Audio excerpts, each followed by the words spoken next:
የተወደዳችሁና የተከበራችሁ የሰሞነኛ ቤተሰቦች እንደምን አላችሁ? የዕለቱን ዋና ዋና መረጃዎች ወደ እናንተ ለማድረስ ተገኝተናል። ዛሬ ከምንመለከታቸው ጉዳዮች መካከል ኢራን ፊቷን ወደ ትራምፕ ቤተሰብ አዙራለች። የኢራን መገናኛ ብዙሃን የትራምፕ ባለቤት ሜላኒያና ልጃቸው ባሮን ትራምፕ የኢራን የግድያ ሴራ እቅድ አካል መሆናቸውን አጋልጧል። ትራምፕና ኔታንያሁ ዛሬ ስብሰባን ያደርጋሉ። ሁለቱ መሪዎች ከኢራን ጉዳይ ባለፈ የቱርክ፣ ሐማስና ሳውዲ አረቢያን ጉዳይ እንደሚወያዩበትም እየተነገረ ነው። በሌላ በኩል ዩክሬን በካስፒያን ባህር በኩል የኢራንን መርከብ በመምታት የመካከለኛውን ምስራቅ ጦርነት ዓለም አቀፋዊ አድርገዋለች። ላይክ፣ ሼር እና ሰብስክራይብ እያደረጋችሁ እስከ ፍጻሜው አብራችሁን ቆዩ። አራቱ ዋና ዋና መንገዶችን በምታገናኘው ለንግድና ለኑሮ ምቹ በሆነች ቡልጋሪያ መብራት ሱቆችን ከ2.5 ሚሊዮን ብር አጠቃላይ ክፍያ እንዲሁም ከ450 ሺህ ብር ቅድመ ክፍያ፣ የመኖሪያ አፓርትመንቶችን ከባለ 1 መኝታ እስከ ባለ 3 መኝታ ከ5.4 ሚሊዮን ብር አጠቃላይ ክፍያ በ700 ሺህ ብር ቅድመ ክፍያ ጀምሮ እየሸጥን እንገኛለን። ለበለጠ መረጃና ለሳይት ጉብኝት ስክሪን ላይ ባለው ስልክ ይደውሉልን። ሰመር ሪል ስቴት። ሚስጥራዊው ሴራ ሜላኒያና ባሮን ትራምፕን የመግደል ዛቻ ከቴህራን። በኢራን የሚደገፉ የማህበራዊ ሚዲያ ትስስሮችና የመንግስት ሚዲያዎች የአሜሪካውን ቀዳማዊት እመቤት ሜላኒያ ትራምፕንና ልጃቸውን ባሮን ትራምፕን ለመግደል በግልጽ የሚያነሳሳ የቪዲዮ ቅስቀሳና የዛቻ መፈክሮችን ይፋ አድርጓል። ይህ ክስተት በዋሽንግተንና በቴህራን መካከል የተጀመረውን ወታደራዊ ውጥረት ተከትሎ የመጣ አዲስ የደህንነት ስጋት ሆኗል።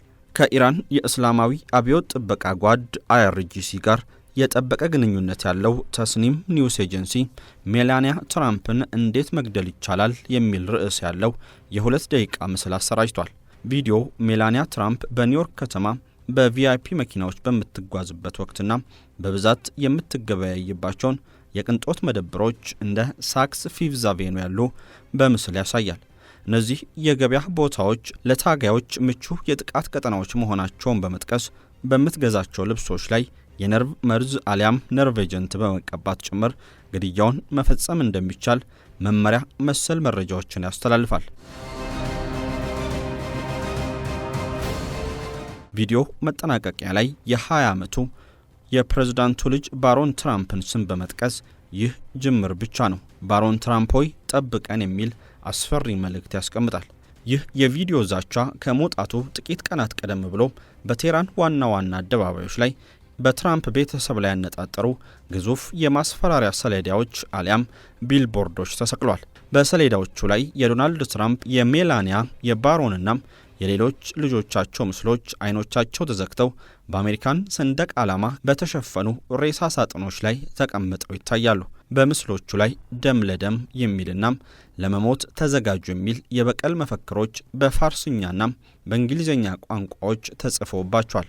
አሜሪካና እስራኤል በጋራ በወሰዱት ጥቃት የኢራኑ ከፍተኛ መሪ አያቶላህ አሊ ሐሜኒ መገደላቸውን ተከትሎ የሀገሪቱ አዲስ መሪዎች የበቀል እርምጃው በሰላም አልጋቸው ላይ ለሚተኙ ሁሉ ይደርሳል በማለት ዝቷል። ፕሬዝዳንት ዶናልድ ትራምፕ ከፍተኛ ጥበቃ የሚደረግላቸው በመሆኑ የኢራን የፕሮፓጋንዳ ማሽን የደህንነት ጥበቃቸው በአንጻራዊነት ቀላል የሆኑትን የቤተሰቡን አባላት ሜላኒያንና ባሮንን በማነጣጠር የአሜሪካን የስነ ልቦና የበላይነት ለመስበር እየሞከረ መሆኑ ይገመታል።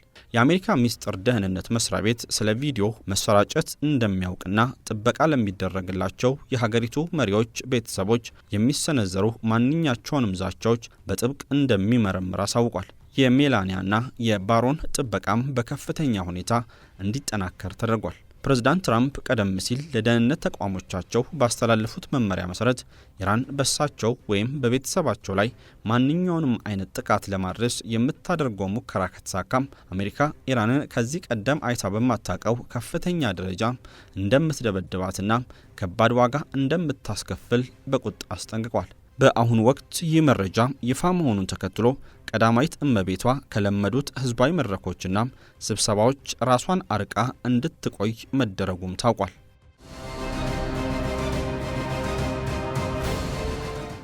ዓለምን ሊቀይር የሚችል ስብሰባ ትራምፕና ኔታንያሁ ምን አሴሩ?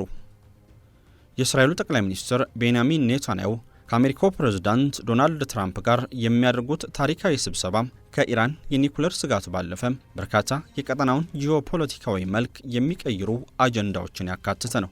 ይህ በደቡብ ፍሎሪዳ ማሬሎጎ የሚካሄደው ውይይት ሁለቱ መሪዎች ያላቸውን የቆየ የፖለቲካ ቁርኝነት ለማደስ ከመጥቀሙም በላይ በመካከለኛው ምስራቅ ቀጣይ እጣ ፋንታ ላይ ትልቅ እንድምታ አለው። በእስራኤልና በሐማስ መካከል ላለው ደም አፋሳሽ ጦርነት ዘላቂ መፍትሄ መፈለግ የስብሰባው ቀዳሚ አጀንዳ ነው። ኔታንያሁ ሐማስን ሙሉ በሙሉ የማጥፋት እቅዳቸውን ለትራምፕ የሚያስረዱ ሲሆን፣ ትራምፕ በበኩላቸው ጦርነቱ በአስቸኳይ እንዲያበቃና እስራኤል ፈጣን ድል እንድታስመዘግብ ግፊት ያደርጋሉ ተብሎ ይጠበቃል።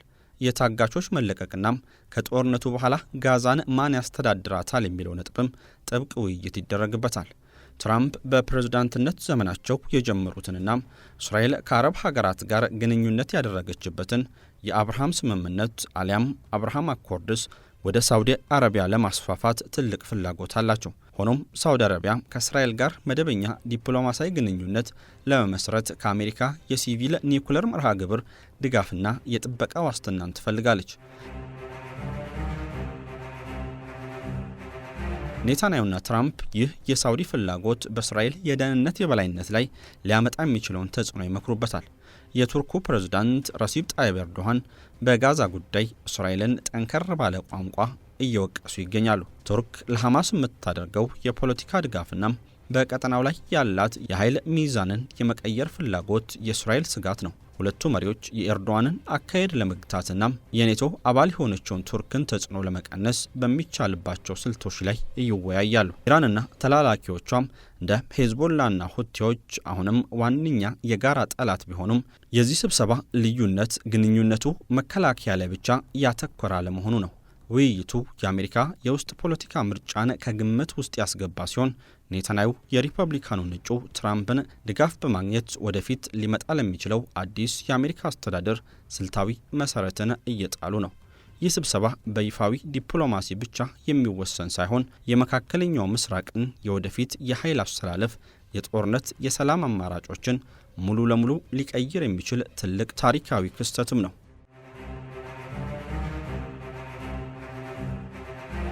ፓትሪዮት ሚሳኤል ተዳከመ። የአሜሪካው ታዋቂ ፓትሪዮት ሚሳኤል መከላከያ ስርዓት አምራች ኩባንያዎችና ወታደራዊ ስትራቴጂስቶች በከፍተኛ ስጋት ውስጥ መውደቃቸውን በቅርብ የወጡ ወታደራዊ ትንታኔዎች ያመላክታሉ። በተለይም በዩክሬንና በመካከለኛው ምስራቅ ለረዥም ጊዜ የተካሄዱት ጦርነቶች የስርዓቱን አቅርቦት ሰንሰለትና ክምችት እጅግ ያዳከሙት ሲሆን እጅግ ዘመናዊው ፓክ-3 ሚሳኤል ደግሞ በከፍተኛ የወጪ ቀውስና በአዳዲስ የጠላት ቴክኖሎጂዎች ምክንያት የወደፊት ሚናው ሙሉ ለሙሉ ከጥቅም ውጭ ሊሆን እንደሚችል ተገምቷል። የአሜሪካ ጦር ኃይል በመካከለኛው ምስራቅ በተካሄደ ግጭት ውስጥ በ5 ቀናት ውስጥ ብቻ ከ800 በላይ ጸረ ባላስቲክ ሚሳኤሎችን ለመተኮስ መገደዱን የምዕራባውያን ምንጮች አጋልጠዋል። ሎኪድ ማርቲን በዓመት ማምረት የሚችለው ወደ 600 የሚጠጉ የፓክ-3 ሚሳኤሎችን ብቻ በመሆኑም አሁን ላይ የተፈጠረውን ከፍተኛ የጦር መሳሪያ ፍላጎት በፍጥነት መተካት አልቻለም። ከአውሮፓ የኔቶ አባላት መካከል የፖላንድ ክምችት ብቻ ሲተርፍ የሌሎቹ አገሮች የፓትሪዮት ክምችት ሙሉ ለሙሉ በሚባል ደረጃ መሟጠጡም ተነግሯል። የዩክሬን ከፍተኛ ወታደራዊ መኮንኖች እንደገለጹት የሩሲያን እስካንዳር ኤምና ኪንዛል የተሰኙ ባላስቲክ ሚሳኤሎችን በማክሸፍ ረገድ የፓትሪዮት ውጤታማነት ወደ 6 በመቶ ብቻ ዝቅ ብሏል።